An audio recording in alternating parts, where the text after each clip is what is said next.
Welcome you all to the channel.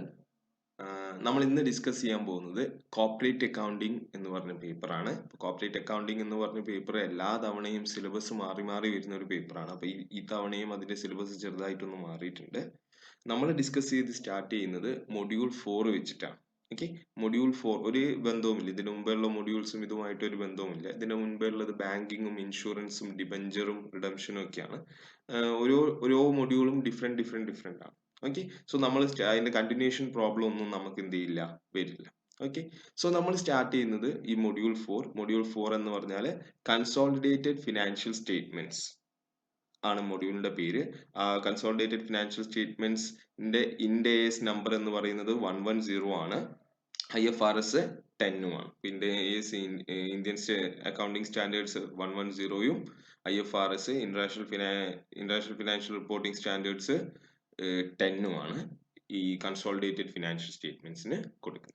അപ്പൊ ആദ്യം നമ്മൾ ഇതിനെ കുറിച്ചാണ് പഠിക്കുന്നത്. ഇതിന്റെ ഈ കൺസോളിഡേറ്റഡ് ഫിനാൻഷ്യൽ സ്റ്റേറ്റ്മെന്റ്സിന്റെ കാൽക്കുലേഷനും അതിന്റെ പ്രസന്റേഷനും അതിന് ഫോളോ ചെയ്യേണ്ട റൂൾസും ഇതൊക്കെയാണ് നമ്മൾ ഇവിടെ പഠിക്കാം. അതേപോലെ തന്നെ ഈ പറയുന്ന ഇൻഡേസും IFRSന്റെ ഒബ്ജക്റ്റീവ്സ് എന്തൊക്കെയാണെന്നാണ് നമുക്ക് ഇവിടെ പഠിക്കാനുള്ളത്. ഓക്കെ, ഇതൊക്കെ പഠിക്കുന്നതിന് മുമ്പ് എന്താണ് ഫിനാൻഷ്യൽ സ്റ്റേറ്റ്മെന്റ്സ് ആണ് അല്ലെ? ഫിനാൻഷ്യൽ സ്റ്റേറ്റ്മെന്റ്സ് എന്ന് പറഞ്ഞാൽ നമ്മൾ പഠിച്ചു ഫിനാൻഷ്യൽ സ്റ്റേറ്റ്മെന്റ് അനാലിസിസും റേഷ്യോ അനാലിസിസും ഒക്കെ പഠിച്ച ആൾക്കാരായിരിക്കും നിങ്ങൾ. അപ്പോൾ ഫിനാൻഷ്യൽ സ്റ്റേറ്റ്മെന്റ്സ് എന്ന് പറഞ്ഞാൽ എന്താണ്? നോർമലി ഫിനാൻഷ്യൽ സ്റ്റേറ്റ്മെന്റ്സ് എന്ന് പറഞ്ഞാൽ നമ്മൾ at the end of the year prepare ചെയ്യുന്ന അല്ലെങ്കിൽ ഏതെങ്കിലും ഒരു പീരീഡിൽ പ്രിപ്പയർ ചെയ്യുന്ന പ്രോഫിറ്റ് ആൻഡ് ലോസ് അക്കൗണ്ടും ബാലൻസ് ഷീറ്റും ഇതിനാണ് നമ്മൾ ഫിനാൻഷ്യൽ സ്റ്റേറ്റ്മെന്റ്സ് എന്ന് വിളിക്കുന്നത്. അപ്പൊ എന്താണ് ഈ consolidated financial statements? Financial statements നമ്മൾ ഒരു കമ്പനീന്റെ വരയ്ക്കാൻ നമ്മൾ പഠിച്ചത്. അപ്പൊ എന്താണ് ഈ കൺസോളിഡേഷൻ?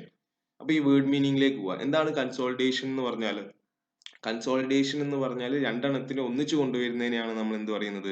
കൺസോളിഡേഷൻ എന്ന് പറയുന്നത്. ഓക്കെ, അപ്പോ രണ്ട് ബിസിനസ്സുകൾ ഒന്നിച്ചു വന്നിട്ടുണ്ടെങ്കിൽ അല്ലെങ്കിൽ ഒരു ബിസിനസ്സിനെ മറ്റൊരു ബിസിനസ് ടേക്ക് ഓവർ ചെയ്തിട്ടുണ്ടെങ്കിൽ, വാങ്ങിച്ചിട്ടുണ്ടെങ്കിൽ, അങ്ങനെ ഒരു സിറ്റുവേഷനിൽ ഈ രണ്ട് ബിസിനസിന്റെയും കൂടി ഫിനാൻഷ്യൽ സ്റ്റേറ്റ്മെന്റ്സ് എന്ത് ചെയ്യണം? ഒന്നായിട്ട് വരയ്ക്കണം. ഇതിനെയാണ് നമ്മൾ എന്ത് എന്ന് പറയുന്നത്? കൺസോളിഡേറ്റഡ് ഫിനാൻഷ്യൽ സ്റ്റേറ്റ്മെന്റ്സ് എന്ന് പറയുന്നത്. ഈ ഒരു ഐഡിയ വെക്കുക. എന്നിട്ട് നമുക്ക് ചാപ്റ്ററിലേക്ക് ഓരോന്നോരോന്നായിട്ട് വളരെ ചെറിയ ചെറിയ വീഡിയോസ് ആയിട്ട് വളരെ ലെങ്തി ആയിട്ടാണ് ഓരോ കോൺസെപ്റ്റ് നിങ്ങൾക്ക് പറഞ്ഞു തരുന്നത്. അത് കോൺസെപ്റ്റ് നിങ്ങൾക്ക് കൃത്യമായിട്ട് മനസ്സിലാവാൻ വേണ്ടിയിട്ട് ആണ്.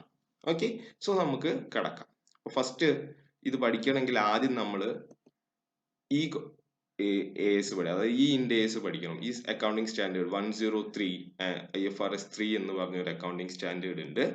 അത് ബിസിനസ് കോമ്പിനേഷൻസ് ആണ് ആ അക്കൗണ്ടിങ് സ്റ്റാൻഡേർഡ്സ്. പിന്നെയാണ് നമ്മൾ ഈ AS 110യും IFRS 10ഉം പഠിക്കുന്നത്. ഇത് രണ്ടും എന്താണ്? റിലേറ്റഡ് ആണ്. Both of these are related. കാരണം ഇതിൽ ഒന്ന് പഠിക്കാണ്ട് മറ്റൊന്ന് പഠിക്കാൻ പറ്റില്ല.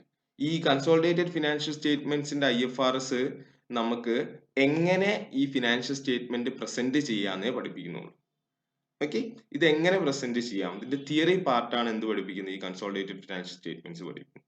ഈ ഫിനാൻഷ്യൽ സ്റ്റേറ്റ്മെന്റ്സിൽ വരുന്ന കാര്യങ്ങൾ, ഓരോ ഐറ്റംസ് ഉണ്ടാവല്ലോ, ഒരു ബാലൻസ് ഷീറ്റിൽ വരുന്ന ഐറ്റം അല്ലെങ്കിൽ ഒരു പ്രോഫിറ്റ് ആൻഡ് ലോസിൽ വരുന്ന ഐറ്റംസ് ഒക്കെ നിങ്ങൾക്ക് അറിയാം.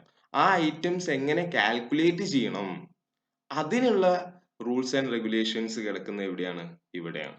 അപ്പൊ ഇതാണ് നമുക്ക് ഈ പ്രിൻസിപ്പിൾ അല്ലെങ്കിൽ ഈ ഇൻഡേസ് പഠിച്ചാലേ നമുക്ക് ഇതിന്റെ പ്രോബ്ലം എങ്ങനെ ചെയ്യാന്നുള്ളത് മനസ്സിലാവുള്ളൂ. ഇത് എന്ന് പറയുന്നത് മോസ്റ്റ്ലി തിയറിയാണ്. പ്രസന്റേഷൻ എങ്ങനെ ചെയ്യാം, ബാലൻസ് ഷീറ്റ് എങ്ങനെ വരയ്ക്കാം, അതിന്റെ റൂൾസ് ആണ് ഇവിടെ കിടക്കുന്നത്. സോ നമ്മൾ ഇത് രണ്ടും പഠിക്കണം. ചാപ്റ്ററിന്റെ പേര് ഇതാണെങ്കിലും നമുക്ക് ഈ ബിസിനസ് കോമ്പിനേഷൻസ് പഠിച്ചാലേ നമുക്ക് എന്ത് ചെയ്യാൻ പറ്റുള്ളൂ? ഇത് പഠിക്കാൻ വേണ്ടി പറ്റുകയുള്ളൂ.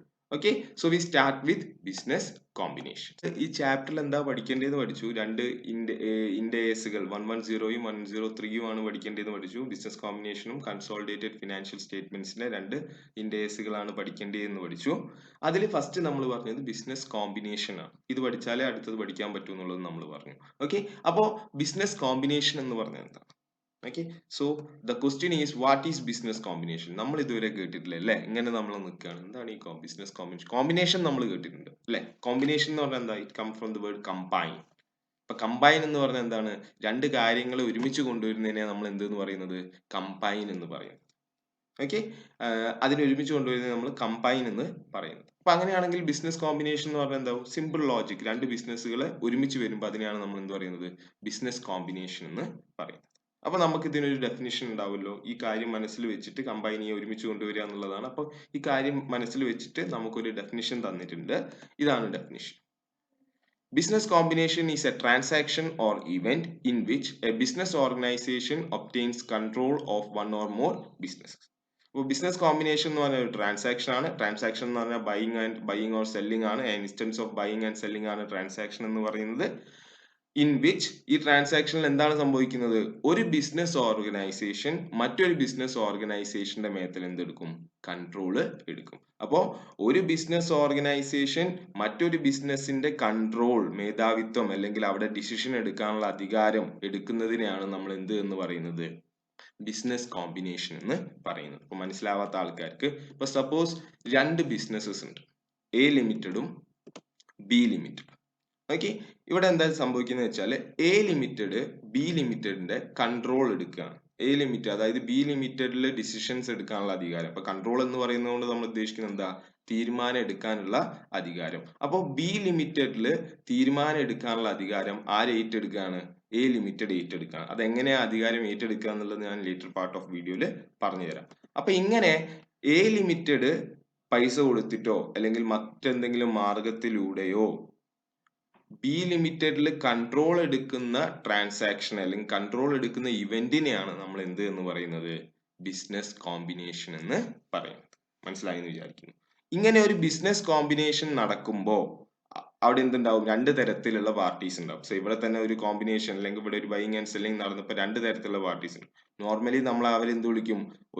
ഈ സെല് ചെയ്യുന്ന ആളെ സെല്ലറിനും ഇയാളെ ബയ്യർ എന്നും വിളിക്കും. പക്ഷെ ബിസിനസ് കോമ്പിനേഷനിൽ അല്ലെങ്കിൽ ഈ ചാപ്റ്ററിൽ നമ്മൾ ആ പേരല്ല വിളിക്കുക.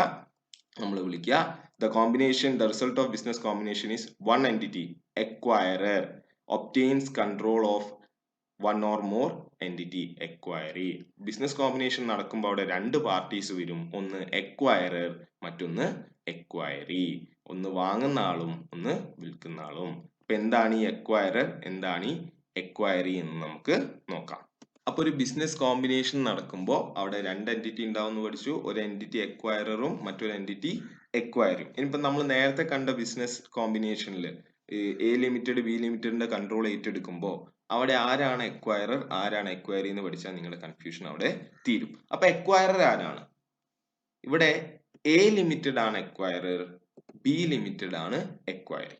മനസ്സിലാവേണ്ട ആൾക്കാർക്ക് മനസ്സിലായിണ്ടാവും, മനസ്സിലാവാത്തവർക്ക് ഞാൻ പറഞ്ഞുതരാം. ഓക്കെ, എ ലിമിറ്റഡ് ആണ് എക്വയറർ, ബി ലിമിറ്റഡ് ആണ് എക്വയറി. ഏത് യൂണിറ്റ് ആണോ അല്ലെങ്കിൽ ഏത് ബിസിനസ് ആണോ അല്ലെങ്കിൽ ഏത് ഓർഗനൈസേഷൻ ആണോ മറ്റൊരു ഓർഗനൈസേഷന്റെ കൺട്രോൾ ഏറ്റെടുക്കുന്നത്, കൺട്രോൾ കയ്യിലേക്ക് കിട്ടുന്ന ആളാണ് ആര് എന്ന് പറയുന്നത്? എക്വയറർ. ഇവിടെ എ ലിമിറ്റഡ് ആണ് കൺട്രോൾ എടുത്തത്, അതിനെ കൊണ്ട് എ ലിമിറ്റഡ് എന്തായി? എക്വയറർ. ഏത് ബിസിനസ് ഓർഗനൈസേഷന്റെ കൺട്രോൾ ആണോ എക്വയറർ ഏറ്റെടുക്കുന്നത് അതാണ് എന്ത് എന്ന് പറയുന്നത്? എക്വയറി. അതായത് ഏത് ബിസിനസ് യൂണിറ്റിന്റെ കൺട്രോൾ ആണോ ഏറ്റെടുക്കപ്പെടുന്നത് ആ ബിസിനസ് യൂണിറ്റിനെ നമ്മൾ എന്ത് എന്ന് വിളിക്കുന്നത്? എക്വയറി എന്ന് വിളിക്കുന്നത്. ഓക്കെ, മനസ്സിലാവാത്തവർക്ക് നമുക്ക് ഡെഫിനിഷനിലേക്ക് പോവാം. ഇതാണ് definition. Acquirer, the entity or business organization which obtains control over another entity. മറ്റൊരു എൻറ്റിറ്റിന്റെ മേലെ കൺട്രോൾ എടുക്കുന്ന ബിസിനസ് ഓർഗനൈസേഷനെയോ എൻറ്റിറ്റിനെയോ ആണ് നമ്മൾ എന്ത് എന്ന് പറയുന്നത്? എക്വയറർ എന്ന് പറയുന്നത്. ഇവരെ തന്നെ നമ്മൾ പാരന്റ് കമ്പനി അല്ലെങ്കിൽ ഹോൾഡിംഗ് കമ്പനി എന്നും വിളിക്കും. നമ്മൾ അടുത്ത കൺസോളിഡേറ്റഡ് ബാലൻസ് ഫിനാൻഷ്യൽ സ്റ്റേറ്റ്മെന്റ്സിന്റെ ഇൻഡ് AS 110 പോകുമ്പോൾ ഇതിനെ നമ്മൾ പാരന്റ് കമ്പനി അല്ലെങ്കിൽ ഹോൾഡിംഗ് കമ്പനി എന്നും നമ്മൾ ഇതിനെ തന്നെയാണ് വിളിക്കുന്നത്. A company which holds the majority of equity shares of another company. മറ്റൊരു കമ്പനീന്റെ ഇക്വിറ്റി ഷെയർസിന്റെ ഭൂരിഭാഗവും 50% കൂടുതലും ഹോൾഡ് ചെയ്യുന്ന കമ്പനീനെയാണ് നമ്മൾ എക്വയറർ അല്ലെങ്കിൽ പാരന്റ് കമ്പനി അല്ലെങ്കിൽ ഹോൾഡിംഗ് കമ്പനി എന്ന് വിളിക്കുന്നത്. ഓക്കെ, അപ്പൊ ഇനി എക്വയറി എന്താ എന്ന് നോക്കാം. അപ്പൊ എക്വയറി എന്ന് പറഞ്ഞാൽ എന്താണ്? The entity or business organization which the acquirer obtains control. ഏത് ബിസിനസ് ഓർഗനൈസേഷന്റെ കൺട്രോൾ ആണോ എക്വയറർ ഏറ്റെടുക്കുന്നത് അതിനെയാണ് നമ്മൾ എന്ത് എന്ന് പറയുന്നത്? എക്വയറി എന്ന് പറയുന്നത്. ഇതിനെ നമ്മൾ സബ്സിഡിയറി കമ്പനി എന്ന് വിളിക്കും. അക്വയറിനെ നമ്മൾ പാരന്റ് കമ്പനി അല്ലെങ്കിൽ ഹോൾഡിംഗ് കമ്പനി എന്ന് വിളിച്ചിരുന്നു. ഇതിനെ നമ്മൾ എന്ത് വിളിക്കും? അക്വയറിനെ തന്നെയാണ് നമ്മൾ എന്ത് എന്ന് പറയുന്നത്? സബ്സിഡറി കമ്പനി എന്ന് പറയും. നിങ്ങൾ ഇനി ഫ്യൂച്ചറിൽ ഹോൾഡിംഗ് കമ്പനിയും സബ്സിഡറി കമ്പനിയും കേൾക്കും. അപ്പൊ എന്താന്നുള്ള ഡൗട്ട് വേണ്ട. A company whose majority of equity shares is held by another parent company. മറ്റൊരു കമ്പനിയാണ് ഒരു കമ്പനീന്റെ മെജോറിറ്റി ഓഫ് ഇക്വിറ്റി ഷെയർസും ഹോൾഡ് ചെയ്യുന്നത് എങ്കിൽ അങ്ങനത്തെ കമ്പനീനെയാണ് എന്ത് എന്ന് വിളിക്കുന്നത്? എക്വയറി അല്ലെങ്കിൽ സബ്സിഡിയറി കമ്പനി എന്ന് വിളിക്കുന്നത്. ഓക്കെ, ഇതാണ് കോൺസെപ്റ്റ്. നിങ്ങൾക്ക് എക്വയറും എക്വയറിയും നിർബന്ധമായിട്ടും എന്താണുള്ളത് മനസ്സിലാക്കണം. ഏത് കമ്പനിയാണോ വാങ്ങുന്നത്, സിമ്പിൾ ആയിട്ട് കഴിഞ്ഞാൽ ഏത് കമ്പനിയാണോ ടേക്ക് ഓവർ ചെയ്യുന്നത്, കൺട്രോൾ എടുക്കുന്നത്, അവർ എക്വയറർ. ഏത് കമ്പനീന്റെ കൺട്രോൾ ആണോ എക്വയറർ എടുക്കുന്നത്, അവർ എക്വയറി. ഇവരെ തന്നെയാണ്, എക്വയറിനെ തന്നെയാണ് നമ്മൾ പാരന്റ് അല്ലെങ്കിൽ ഹോൾഡിംഗ് കമ്പനി എന്ന് വിളിക്കുന്നത്. ഒരു കമ്പനീന്റെ 50% കൂടുതൽ ഇക്വിറ്റി ഷെയർസ് മറ്റൊരു കമ്പനീന്റെ അടുത്താണെങ്കിൽ, മറ്റൊരു കമ്പനി ഹോൾഡ് ചെയ്യുകയാണെങ്കിൽ, അങ്ങനെ ഹോൾഡ് ചെയ്യുന്ന കമ്പനിയാണ് നമ്മൾ പാരന്റ് കമ്പനി, ഹോൾഡിംഗ് കമ്പനി എന്നൊക്കെ വിളിക്കുന്നത്. ഓക്കെ, അപ്പൊ ഇത്രയും കാര്യങ്ങൾ നിങ്ങൾ എന്ത് ചെയ്യണം? ഓർമ്മിച്ച് വെക്കണം. നമ്മൾ നേരത്തെ ചോദിച്ചൊരു ഇമ്പോർട്ടന്റ് ആയിട്ടുള്ള ഒരു ഡൗട്ടാണ്, അല്ലെങ്കിൽ നിങ്ങൾക്ക് വരാൻ സാധ്യതയുള്ള ഒരു കാര്യമാണ്. നമ്മൾ ഒരുപാട് പ്രാവശ്യമായി പറയുന്നു എന്ത്? Takes control. എങ്ങനെയാണ് ഒരു കമ്പനി മറ്റൊരു കമ്പനിയിൽ കൺട്രോൾ ഏറ്റെടുക്കുന്നത്? ഇതിന് പല മെത്തേഡ്സ് ഉണ്ട്. അതിൽ ഏറ്റവും കൂടുതൽ ചെയ്യപ്പെടുന്ന മെത്തേഡാണ് ഞാനിവിടെ പറയുന്നത്. ഓക്കെ, നിങ്ങൾക്കറിയാം ഒരു കമ്പനീന്റെ ഓണേഴ്സ് എന്ന് പറഞ്ഞാൽ ആരാണ്? ഇക്വിറ്റി ഷെയർ ഹോൾഡേഴ്സ് ആണ് ഒരു കമ്പനീന്റെ ഓണേഴ്സ്. നമ്മൾ പഠിച്ചിട്ടുണ്ട് അല്ലെ? അവർക്ക് വോട്ടിംഗ് റൈറ്റ് ഉണ്ടാവും, അങ്ങനെ ഒരുപാട് പ്രിഫറൻസ് ഉണ്ടാവും. ഇക്വിറ്റി ഷെയർസ് ആരുടെ കൈമിലാണോ അവരാണ് കമ്പനീന്റെ ഓണേഴ്സ്. അപ്പൊ ഇക്വിറ്റി ഷെയർസ് ആണ് എന്ത്? Ownership share. അവിടെ എത്ര ഇക്വിറ്റി ഷെയർ ഉണ്ടോ അതിന് ആ ഇക്വിറ്റി ഷെയർ കയ്യിൽ വെക്കുന്ന ആൾക്കാരാണ് ഓണേഴ്സ്. ഓക്കെ, സോ നമ്മൾ പഠിച്ച കാര്യമാണ് equity share holders are the owners of the company. നമ്മൾ പഠിച്ചിട്ടുണ്ട് ഓപ്പൺ മാർക്കറ്റിൽ കൊണ്ടുപോയിട്ട് നമുക്ക് എന്ത് ചെയ്യാം? വേണമെങ്കിൽ ഇക്വിറ്റി ഷെയർസ് വാങ്ങാം, വിൽക്കാം. അല്ലെങ്കിൽ പ്രൈവറ്റ് ആയിട്ട് തന്നെ നമ്മുടെ മെമ്മോറാൻഡം പറയുന്നുണ്ടെങ്കിൽ നമുക്ക് ഇക്വിറ്റി ഷെയർസ് എന്ത് ചെയ്യാം? വാങ്ങാം, വിൽക്കാം.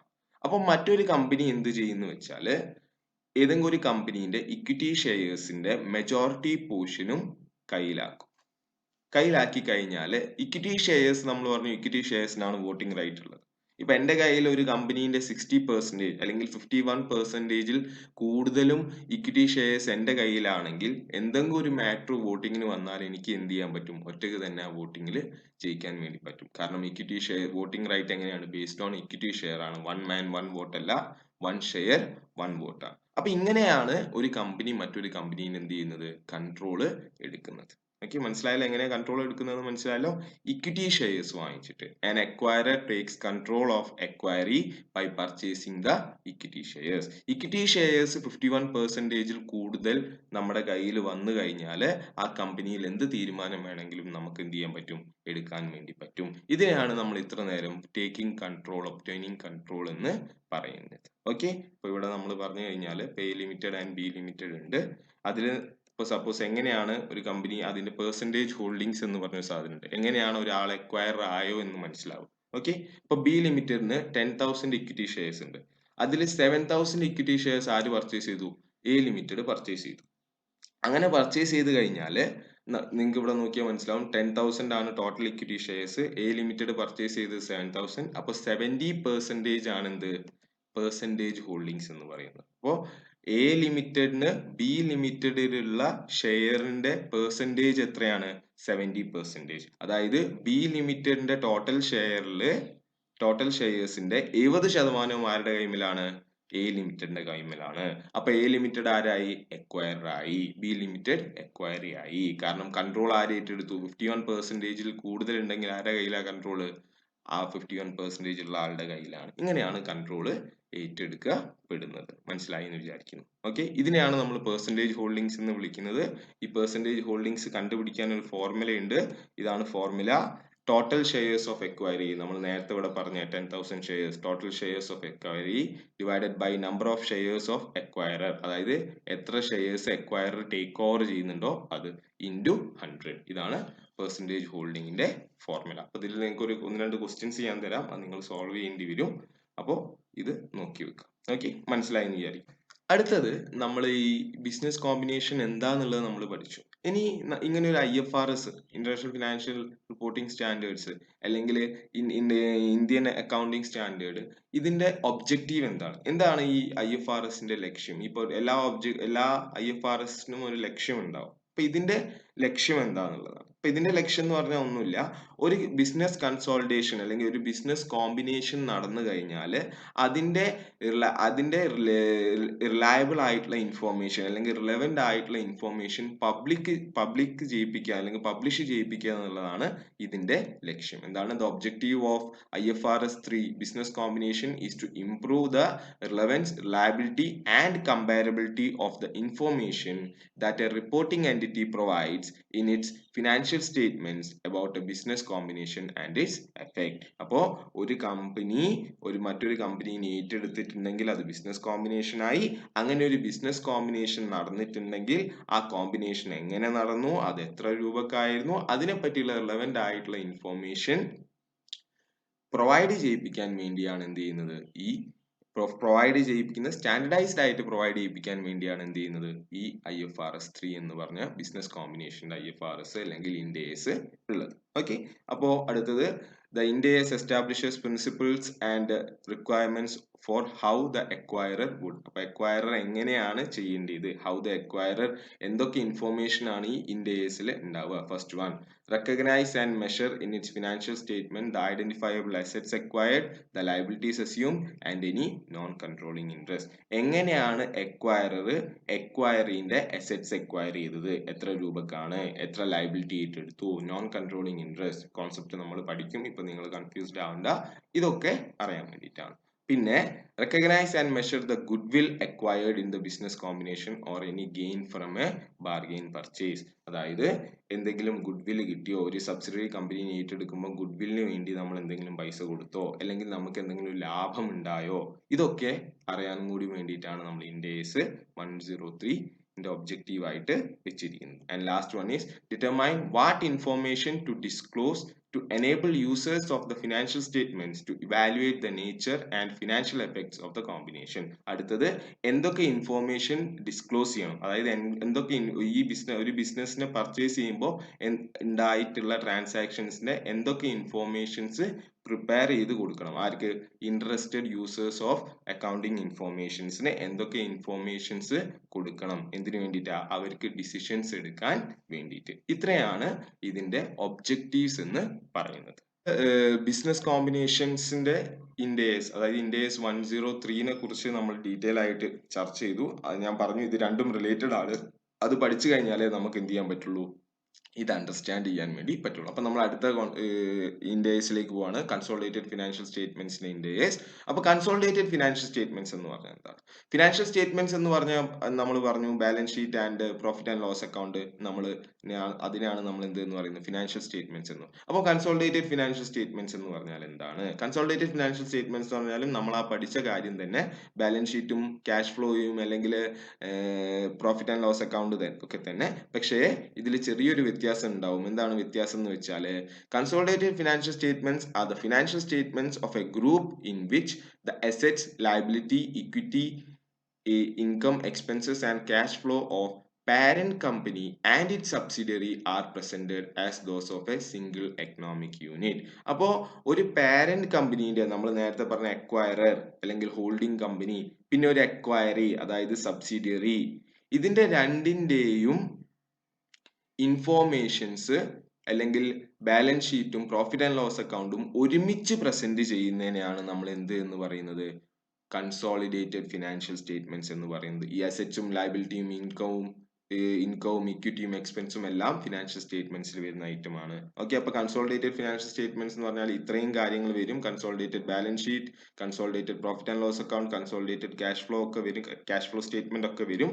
പക്ഷേ നിങ്ങളുടെ ലക്കിന്, നിങ്ങളുടെ ഭാഗ്യത്തിന് നിങ്ങൾക്ക് എന്ത് മാത്രമേ പഠിക്കാനുള്ളൂ, കൺസോളിഡേറ്റഡ് ബാലൻസ് ഷീറ്റ് മാത്രമേ പഠിക്കാനുള്ളൂ. ഓക്കെ, ആൻഡ് ഗ്രൂപ്പ്, ഇവിടെ നിങ്ങൾ നേരത്തെ ഗ്രൂപ്പ് എന്ന് കേട്ടിട്ടുണ്ടാവും അല്ലെ. അപ്പൊ ഗ്രൂപ്പ് എന്ന് പറഞ്ഞാൽ എന്താണ്? ഗ്രൂപ്പ് എന്ന് പറഞ്ഞാൽ പാരന്റ് കമ്പനിയും സബ്സിഡറി കമ്പനിയും, അക്വയറും അക്വയറിയും, ഇതിന് രണ്ടിനെയും കൂടിയിട്ടാണ് നമ്മൾ എന്ത് പറയുന്നത്, ഗ്രൂപ്പ് എന്ന്. നമ്മൾ നേരത്തെ പഠിച്ചാണെങ്കിൽ എയും ബിയും കൂടുമ്പോൾ എന്തായി, ഒരു ഗ്രൂപ്പായി. Okay, consolidated financial statements are presented by a parent company. Parent company ആണ് consolidated financial statement prepare ചെയ്യുന്നത് to provide financial information about the economic activities of its group. Okay, അപ്പോൾ അടുത്തൊരു ഇൻഫർമേഷൻ ആരാണ് ഫിനാൻഷ്യൽ സ്റ്റേറ്റ്മെന്റ്സ് പ്രിപ്പയർ ചെയ്യേണ്ടത്? Parent company ആണോ അതോ subsidiary ആണോ? അതായത് എക്വയർ ആണോ എക്വയറി ആണോ എന്ന് ചോദിച്ചു കഴിഞ്ഞാൽ that is parent company, that is acquire ആണ് ഫിനാൻഷ്യൽ സ്റ്റേറ്റ്മെന്റ്സ് പ്രിപ്പയർ ചെയ്യേണ്ടത്. ഓക്കെ, അപ്പൊ നമ്മൾ നേരത്തെ ഒബ്ജക്റ്റീവ്സ് പഠിച്ചിരുന്നു, ബിസിനസ് കോമ്പിനേഷൻ എന്ന് പറഞ്ഞ ഇൻഡേഴ്സിന്റെ ഒബ്ജക്റ്റീവ് പഠിച്ചിരുന്നു. ഇവിടെ നമ്മൾ ഈ കൺസോളിഡേറ്റഡ് ഫിനാൻഷ്യൽ സ്റ്റേറ്റ്മെന്റ്സിന്റെ ഒബ്ജക്റ്റീവ്. ഇപ്പൊ കൺസോളിഡേറ്റഡ് ഫിനാൻഷ്യൽ സ്റ്റേറ്റ്മെന്റ്സിന്റെ ഒബ്ജക്റ്റീവ് എന്ന് പറഞ്ഞാൽ ഇത് തന്നെയാണ്. ഒരു ഗ്രൂപ്പ് ഓഫ് കമ്പനീസിന്റെ കൺസോളിഡേഷൻ അല്ലെങ്കിൽ ഫിനാൻഷ്യൽ സ്റ്റേറ്റ്മെന്റ് പ്രസന്റ് ചെയ്യാനുള്ള പ്രിൻസിപ്പിൾസും അതിനുള്ള റൂൾസും പ്രൊവൈഡ് ചെയ്യുക എന്നുള്ളതാണ് ആരുടെ ഒബ്ജക്റ്റീവ്? കൺസോളിഡേറ്റഡ് ഫിനാൻഷ്യൽ സ്റ്റേറ്റ്മെന്റ്സ് എന്ന് പറയുന്ന ഇൻഡേസ് 110 objective. Okay, so this is the objective. The objective of this standard is to lay down principles and procedures for the preparation and presentation of consolidated financial statements. Adana basic objective. These statements are intended to present financial information about parent and its subsidiary. അതായത് ഒരു group എന്ന് പറയുമ്പോൾ പാരന്റും സബ്സിഡിയറിയും ആണ്. അപ്പൊ ഈ സ്റ്റേറ്റ്മെന്റിലൂടെ ഗ്രൂപ്പിന്റെയും പാരന്റിന്റെയും സബ്സിഡിയറിയുടെയും financial information പുറത്തേക്ക് കൊടുക്കുക എന്നുള്ളതാണ് ലക്ഷ്യം. അതേപോലെ തന്നെ എങ്ങനെയാണ് ഈ ഗ്രൂപ്പ് അവരുടെ ഗോൾസ് അച്ചീവ് ചെയ്യുന്നത്, അല്ലെങ്കിൽ എങ്ങനെയാണ് അവരുടെ റിസോഴ്സസ് എന്ന് പറഞ്ഞാൽ ഫിനാൻസ് ആണ്, ഫിനാൻസ് യൂസ് ചെയ്യുന്നത് എന്നുള്ള ഇൻഫോർമേഷൻ പുറത്തേക്ക് കൊടുക്കുക എന്നുള്ളതാണ് ഈ ഇൻഡേഴ്സിന്റെ ഒബ്ജക്റ്റീവ്. ഓക്കെ, ആൻഡ് ഇതിന്റെ മറ്റുള്ള കാര്യങ്ങൾ അതിന്റെ ഒന്നും കൂടി സ്പെസിഫൈ ചെയ്ത് പറയുകയാണ് അതിന്റെ ഒബ്ജക്റ്റീവ് എന്തൊക്കെയാണ്. Requires an entity, the parent company, that controls one or more other entity to present consolidated financial statement. നമ്മൾ നേരത്തെ പറഞ്ഞു കൺസോളിഡേറ്റഡ് ഫിനാൻഷ്യൽ സ്റ്റേറ്റ്മെന്റ് പ്രസന്റ് ചെയ്യേണ്ടത് ആരാണ്? പാരന്റ് കമ്പനിയാന്ന് പറഞ്ഞു. ആ പാരന്റ് കമ്പനിയാണ് ഫിനാൻഷ്യൽ സ്റ്റേറ്റ്മെന്റ്സ് പ്രസന്റ് ചെയ്യേണ്ടത് എന്ന് പറയുന്നത്, ആ റൂള് വരുന്നത് അല്ലെങ്കിൽ ആ പ്രിൻസിപ്പിൾ പറയുന്നത് ഏതാണ്? ഈ ഇൻഡേഴ്സ് ആണ്. ഈ ഇൻഡേഴ്സ് അനുസരിച്ചുകൊണ്ടാണ് പാരന്റ് കമ്പനീസ് എന്ത് ചെയ്യുന്നത്? ഇത് പ്രസന്റ് ചെയ്യുന്നത്. അടുത്ത കുറച്ചും കൂടി ഉണ്ട്, എളുപ്പമാണ്. Defines the principles of control and establish control on the basis of for consideration. അടുത്തത് set out how to apply the principle of control. എങ്ങനെയാണ് ഒരു parent company principle of control apply ചെയ്യേണ്ടത്, അതായത് എക്വയറിന്റെ മേത്തിൽ എങ്ങനെയാണ് നമ്മൾ ആ പ്രിൻസിപ്പിൾ അപ്ലൈ ചെയ്യേണ്ടത്. And the last one is set out the accounting requirements for the preparation of consolidated financial statements. എങ്ങനെയൊക്കെയാണ് ഒരു കൺസോളിഡേറ്റഡ് ഫിനാൻഷ്യൽ സ്റ്റേറ്റ്മെന്റ്സ് പ്രിപ്പയർ ചെയ്യാനുള്ള അക്കൗണ്ടിംഗ് പ്രൊസീജിയേഴ്സ്, അതിന്റെ അക്കൗണ്ടിംഗ് റിക്വയർമെന്റ്സ്, അതിന് എന്തൊക്കെ അക്കൗണ്ടിംഗ് ഇൻഫോർമേഷൻസ് വേണം എന്നുള്ളതും സ്പെസിഫൈ ചെയ്യാന്നുള്ളത് ഈ കൺസോളിഡേറ്റഡ് ഫിനാൻഷ്യൽ സ്റ്റേറ്റ്മെന്റ്സിന്റെ അല്ലെങ്കിൽ ഇൻഡേസ് 110ന്റെ ഒബ്ജക്റ്റീവ് ആണ്. അപ്പൊ ഇത്രയാണ് ഈ ഇൻഡേസിന്റെ ഒബ്ജക്റ്റീവ്. Hope you understood. അപ്പൊ നമ്മൾ ഇന്ന് ഇത്രയാണ് കവർ ചെയ്യുന്നത്, ചെറിയ പോർഷൻ ആണ്. നമ്മൾ കാൽക്കുലേഷനിലേക്ക് കടന്നിട്ടില്ല. കാൽക്കുലേഷനിൽ കടക്കുന്നതിന് മുമ്പ് ഇതിന്റെ ഒരു പ്രൊസീജിയറും കൂടി നമുക്ക് പഠിക്കാനുണ്ട്. പ്രൊസീജിയറും കൂടി പഠിച്ചു കഴിഞ്ഞാൽ നമുക്ക് കാൽക്കുലേഷൻസിൽ കടക്കാം. അപ്പൊ നമുക്ക് നെക്സ്റ്റ് വീഡിയോസിൽ ചെയ്യാം. Okay, thank you.